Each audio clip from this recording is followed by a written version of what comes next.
channel here. It's Lavender here, and today I am doing another true crime case. Today I am doing the murder of Amy Carnevale, hope I said that right, from the movie No One Would Tell, Lifetime movie story. So if you guys like this video, don't forget to comment, like, and subscribe. Let's get started into this true crime case story. So this case has been featured in a number of media and TV. Surprisingly, this case, true crime case, is not like featured in like a bunch of documentaries or a bunch of movies, but it does play a huge role in the events play a huge role in the Lifetime 90s movie called No One Would Tell. It's a 90s Lifetime movie that the movie is based off this case. So yeah. So here we go into the background of the victim, Amy. So those who knew Amy described her as a sweet and a go-getter. She was a nice cheerleading girl with an upbeat and positive attitude and mindset. Amy had hoped to become a hairstylist when she grew up and graduated from high school and went off to hair school. She was a friendly teenager cheerleader at Beverly High School who had a passion for things. Now on to the events leading up to the true crime story. So Amy fell for a 16-year-old jock by the name of Jamie Fuller. I think that's his name, Jamie Fuller.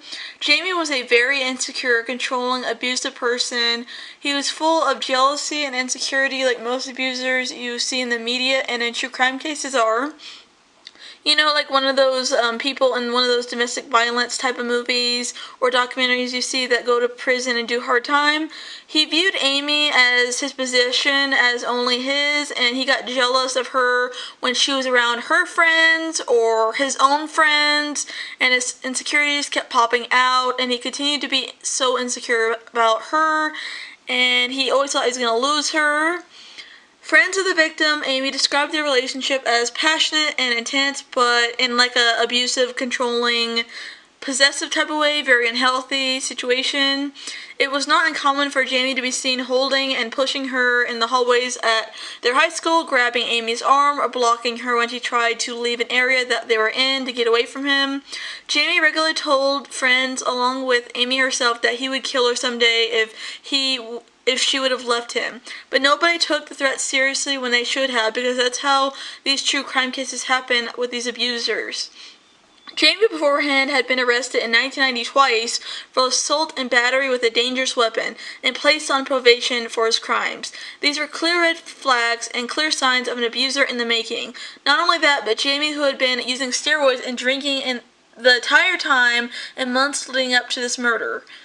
Right before the events leading up to the murder, Amy went to the beach with some of her friends, her girlfriends. He was enraged at this fact because he hated that she had a social life and he couldn't control what she did along with others. He repeatedly said to his friends, "I'm getting sick of this. I swear I'm going to kill her.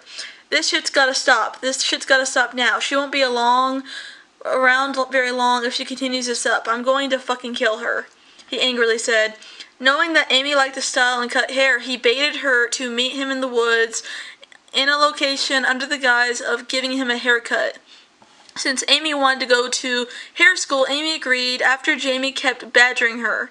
Jamie told a few friends that he was going to kill Amy and invited them along. One of his friends reportedly said, "You don't have the balls to do it, Jamie," and one of the boys said to Jamie, "You'll see," he said. Jamie and his friends walked from his house to a nearby field. Jamie led Amy into the woods. He violently covered her mouth, told her he loved her, and stabbed her in the stomach. It was discovered that he said that he could feel the knife tip through her abdomen as he was cutting through her stomach. She soon tried to bite his hand and tried to escape and run away. He grabbed her hair and dragged her ass back into place, and now he slashed her throat soon after that, stomped her to death when she was gurgling because he hated the sound of her, gasping for air. Jamie then returned to the woods alone and told his friends, "It's done," he bragged. He showed his friends the bloody knife that he had. Jamie later made a repulsive joke about how they were drinking red Kool-Aid and how it was perfect for the occasion because he killed Amy. He told his two friends that they would be next and murdered if they snitched to anyone. He enlisted their help in covering up his crimes, tying cinder blocks to Amy's body to sink the body into the pond, wrapping her in plastic. Also, Jamie's two friends dumped her body again in the pond in The pond was actually called Shoe Pond in Beverly, Massachusetts. 5 days later, after the fact, one of Jamie's friends that helped him cover up the crime contacted the police force and led police directly to where Amy's body was in, the pond and her remains. And Jamie was later arrested for Amy's murder, and he was sentenced to life in prison. And so if you guys like this video, don't forget to comment, like, and subscribe. But guys, bye guys, see you next video.